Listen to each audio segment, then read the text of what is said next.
to Welcome Jackie's Lyric Corner. I am Jackie, and I want to talk to you about something that I was inspired to do by watching Jared Henderson's video on his mostly no buy rule for the year. He had decided to help himself out by creating a TBR shelf. And I mean a physical TBR shelf. I don't mean a TBR shelf like on the computer or like online or anything, or like on on Storygraph or Goodreads. I mean, as in, although I don't know if you could do that on Storygraph. I don't know if you can create shelves on the Storygraph. I'll have to see if you can do that. But anyway, and I thought I would try to do that. And I attempted doing it last night before I went to bed. Of course, I think that was not the best time to do that because I was tired and I wanted to make sure I got up at my usual time. And, because I slept in late a couple times. I mean, well, yesterday it was raining anyway, so I just stayed in bed for a little bit longer than usual because I couldn't do my morning walk in the rain. And then the morning before I had slept in late. So it was because I don't like it when my routine gets messed up and I can't do my morning walk. It annoys me, especially when it's something I could have controlled. Like with the weather-wise, I can't control that, but I did feel guilty that I wasn't doing my morning walk. But I have an iPod, so I couldn't. Well, even though my body would have been fine in the walking in the rain. I mean, as long as I was, covered up and stuff and didn't let myself get sick. But it would mess up my ability to listen to music, so I wasn't gonna walk in the rain. But that is something I can't control. I can't control the weather. But the other morning, I could have made sure I got up. So I was, kind of frustrated myself that I didn't do that. And luckily this morning it was sunny and I was able to get up and do my morning walk. But I was anxious about last night because I was, thinking, oh, I need to get to bed because it was getting close to midnight. And I'm not one of those night owls. I mean, which is funny because sometimes I do feel like I have a little, sometimes all of a sudden, and I do feel somewhat energized in the evening, but I'm also not someone who likes to stay up super late. And so I was feeling guilty about that, but I felt like I had taken all these books off my shelves and was trying to organize it. So I was feeling anxious about that. And then I finally was like, okay, let me just get some of this done and then I'll go to bed, which is what I ended up doing. But yeah, there was a bad time because at the same time I was feeling not only anxious about doing it, but also feeling like, having second thoughts about doing it. But I didn't change my mind because I think that this is a good idea as a way to have the visual of your options and only see those. Now, I mean, my other shelves are not like invisible all of a sudden. Like but the shelf I'm using is the one by my bed. And even though, yes, I've said in the past I want to be a little more spontaneous with my reading, this isn't going to take away that. Because I will have a lot of options still. Like, it's just giving me options, but some contained options. And I was just feeling, but I did worry about it for a second. One of my hesitations was also that, oh, what if I change my mind? What if this adds pressure to my feeling like this completely, what if this adds pressure and I feel like, oh, I have to read these and then I end up not wanting to read them. Which, then I remembered that Jared Henderson in his video, he said that if he decides that the book he originally picked or books on his shelf are not ones he wants to read, then he can replace them. So I was thinking, well, I'll just do that. If I decide that the book I picked, I can replace it and put it on the other shelves. But yeah, I just, I still have a lot of books on there. I did put a lot on there and it's almost taken up completely. I used the opportunity as I was, moving my shelves, which took almost all day to do, because that's what always happens when I decide to reorganize my shelves. It takes, like, almost the whole day, and I end up only doing that. Then, I did have a lot of shelves in, but a lot of shelf space was taken up. But I did go through and try and remove some books and get rid of books that I decided I'm probably not going to read. I even took a book off my shelf that it was given to me. Like, I bought it at that back in 2022. I think my dad went to the library function for authors, to promote his own books. And I met this one author who's like, he's a science fiction guy, but he also likes going hiking. And the only book of his that actually genuinely interested me was his book where he has a guy hiking on a planet in outer, in space. So it was the only one, and I felt like, oh, I should get something from him, because he asked me, and if I was interested in everything, because I took the time to hang out there and talk to him for a little bit. And at the time, it's not that I was interested in the book. It's not that I wasn't, but it's been sitting there since then on my shelf, being unread. And I'm just, with being science fiction, it just doesn't always work. Like, sometimes I'm interested in science fiction, but other times it's just, I would rather watch a science fiction movie. Actually, most of the time, I should say, I would rather watch a science fiction movie or TV show than actually read a science fiction book. But there's always, it's not, I mean, occasionally, though, I will read. And it's just been sitting there. And the only reason why I still hadn't gotten rid of it, and I kept thinking and kept hesitating, was because he signed it for me and did a little dedication, and I felt bad. So, but I did actually ask my dad what he thought, and he, if it's okay. And he actually said, yeah, it's not, he told me, it wasn't a big deal. And to make me feel better, he suggested I cross out my name, because he did put my name on there, like, for me. And so I did cross it out, and it is now in the donation pile, because I just been sitting there and I lost interest.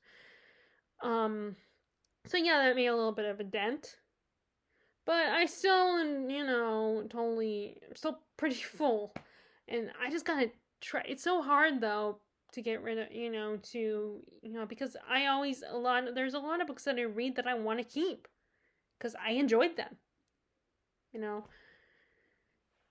But anyway, so I figured this TBR shelf could help. And once I'm done with a book, I will put it on one of the other shelves. And like I said, if I change my mind, and then I can, replace it. I can take that book off the to be read shelf and put it on another one. But I thought this was a really good idea. And if you're and also, I really like this Jared Henderson's channel. He has a really good channel. He talks a lot about philosophy. He studies philosophy. I think he majors in it, or he did. And he reads a lot. And actually, what made me start watching him was he did videos on, instead of prioritizing reading more books, he prioritized reading better. Like, and focusing more on your reading, and his videos were the reason this year I want to try to focus more on reading projects rather than just reading, just picking any book. Like I said, I'm still gonna try to be more spontaneous with my reading, but instead I'm gonna, give myself contained options. That's what this TBR shelf is about. So yeah, I just want to share that. Because I think it's a really good idea. And, so I'm going to tell you guys what I'm currently reading right now. So I am continuing with The American Senator by Trollope. And actually, there's a plot in this book where a woman, this young girl is her stepmom is trying to push her into a marriage with a guy that she doesn't love, but marrying him would be good for her family. And it's funny, the other book I'm reading, which is The Valley of the Dolls, also has a plot point right now in the book where this woman is being twice now. as from what I've read now, my progress of it now, she's twice kind of being forced into a marriage. Um, like the first time was before she left home. She was told to, that her mom was like, oh, this, was saying, oh, this guy's perfectly nice. He's handsome. He's, financially stable. He really loves you, cares about you. And that's not what she wants. She has other dreams. She doesn't want to get married. She wants to go to New York and have her own career. And her mom's, and her mom assumes, okay, fine, go to New York, but you'll come crawling back. And, her mom tells her that love and romance don't exist. They only exist in books and movies. But she won't give up on that, and she goes to New York. But then, even though she gets a job and everything, and so far her life's okay right now, she meets someone. She ends up actually meeting this starts seeing this other guy, this Alan guy, and eventually he falls for her, wants to marry her, and is like, "Oh, I don't care if you don't love me now. I'll make you love me. I'll find a way to teach you to love me or whatever. And all that." And it turns out he's rich. He's a rich guy, and so she keeps trying to tell. So they go out, meet his father, and she keeps trying to tell them no, and they just won't accept it. They just don't believe her. Like, "Oh, you'll grow to love me," and her friend tells her, "Oh, you should get married." Like everyone keeps telling her that, "Oh, you don't want a career. You don't want to. It's horrible, and you should get married." And to some extent, I don't think they're entirely wrong that the career that Anne wants, or the career that these women are going, isn't like, she's not gonna, it's not easy to fulfill your dreams, and you might have a crappy life, and you might never become have your dream job, and that getting married might, like, I could see where they would, in their mind at the time, that getting married would be the better option, would be the easier option. But of course, I'm reading it, I'm on Anne's side on this. I'm like, no, don't get married. Go live your dream. If that's what you don't want, that, why should you let these other people force you to, do, like, because, oh, it's you're better, or we, that's how you're gonna change your mind later. You're gonna realize that we're right. We'll be like, we told you so. And it's just it's a really, I'm really enjoying it so far. And yeah, there's some things that they're saying in this book that are, you can tell from the time period the book was written, and that, and of course it's also in a different, it starts in the 40s, so there are certain words and outdated language and all those kind of stuff. I mean, not like, it's not archaic or Victorian or anything, but it's because it's set in the 40s through the 60s. But there's terms that's not very nice terms. I mean, not very nice words. But yeah, while the other one, What's Happening in the American Senator, is a similar situation. I mean, it's a little more, even more restricting for women in, the Victorian period. There's even more restrictions on the character Mary, and I'm just like, the whole time reading the book, I'm like, no, don't do this. Don't let them force you to get married to someone you don't love, or get married, or just don't let them force you to get married at all if you don't want that. I mean, I'm very, I'm so kind of not of that time period, that I did not grow up in that time period, that I'm being pressured to get married for the, for the sake of, like, having a good, decent life. But anyway, and also I am reading, I'm also reading I'm continuing with Journey to the Center of the Earth. And this, as I said, this is the book we got for my nephew in the Great Illustrated Classics edition. So it's written for younger readers to be able to understand and get into.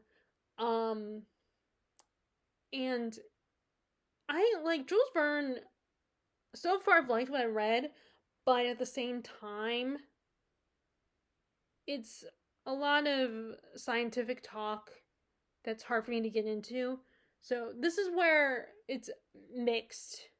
This is where like I'm, you know, kind of interested in the science fiction, but it's like I don't know. It's hard for me to explain because especially when I just said I donated a science fiction book, that it didn't look like it was that hard to read. I mean, and it was none of that. It was big print. So it's not older literature. It's it's like not written like these books.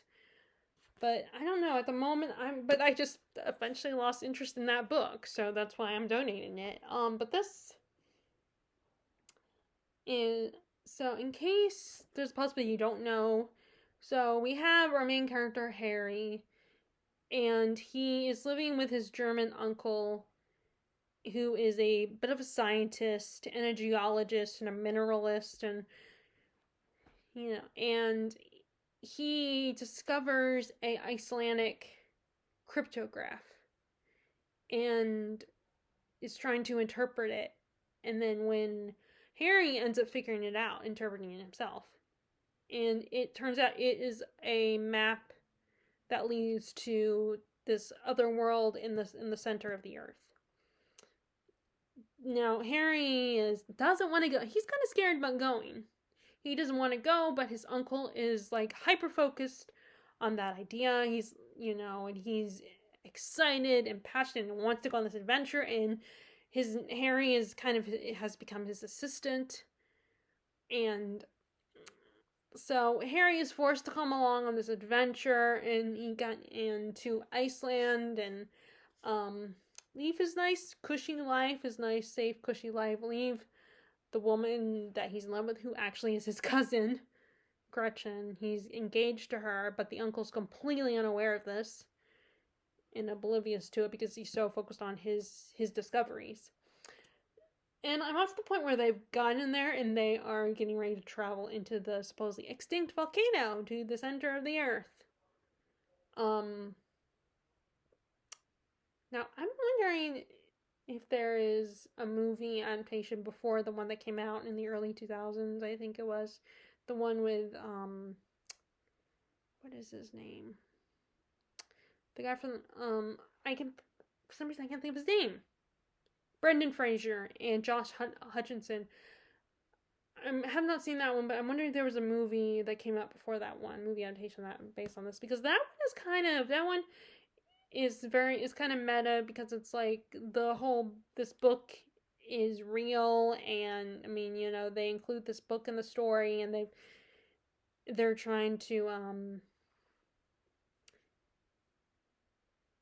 and it follows the same story, I think, but it's also like a retelling within a retelling, where they include the book is real, and they're trying to find the very island that's in the book, that is talked about in the book, something like that. But I'm wondering if there's an actual retelling that is actually based on the book itself. I don't know, but I'd be curious. But for now, I'll stick to the Brendan Fraser and Josh Hutcherson movie and watch that one, because that will probably be easier to get. Anyway, so far the only thing is, this is now, like I said, this is where it gets me, is the scientific talk. That's where there's a lot of descriptions of the environment and the temperature and the all the rocks and stuff like that. So that's a little that I kind of gloss over that a little bit because it's a lot of numbers and descriptions that I don't understand. And that seemed a little overwhelming. But I also noticed another thing that I feel like Verne has a lot of similar dynamics with the eccentric, crazy, passionate scientist, and then you have his assistant, who is curious and interested, but they're also a little bit more down to earth and a little less reckless. And in this case, he's very cautious and kind of scared and doesn't want to go on this adventure because he's worried about the dangers, which, of course, makes sense. You know, I mean, they're going to a supposedly extinct volcano, and you never know what's going to happen. But his uncle keeps reassuring, oh, it's fine, see? And, you know, because of this and this, you look at this proves it, which makes me think something's going to go wrong. Like, that the volcano is not going to be as extinct as he thinks it is. But yeah, so far, but I do like it. But, I mean, I do like it. It's just the science fiction talk is, you know, hard to follow along. And so my interest in science fiction varies. And sometimes I like it, sometimes I don't. And like I said, the problem with that book is it was sitting there for so long that I eventually just lost interest. And I felt guilty because I bought it and everything. And the guy signed it for me. So, and I'm sure it is a good book. And maybe if I did pick it up, I would be interested. But I didn't feel motivated to pick it up. So, I would only do it because I felt bad, you know, that I talked to him and he signed it for me and everything, but I did, I did end up getting, putting in the donation pile, and I crossed out, you know, my name on there, so, it's just, get the guy's signature. And someone else might find it more interesting than I will. But anyway, yeah, I like this though. So that is how my reading is going right now. Let me know. I mean, I'd be curious what you guys think of my idea of a literal TBR shelf, not just a virtual one, but an actual physical TBR shelf. Let me know what you think of that idea. And I hope you enjoy this video, and I will talk to y'all later. All right, bye.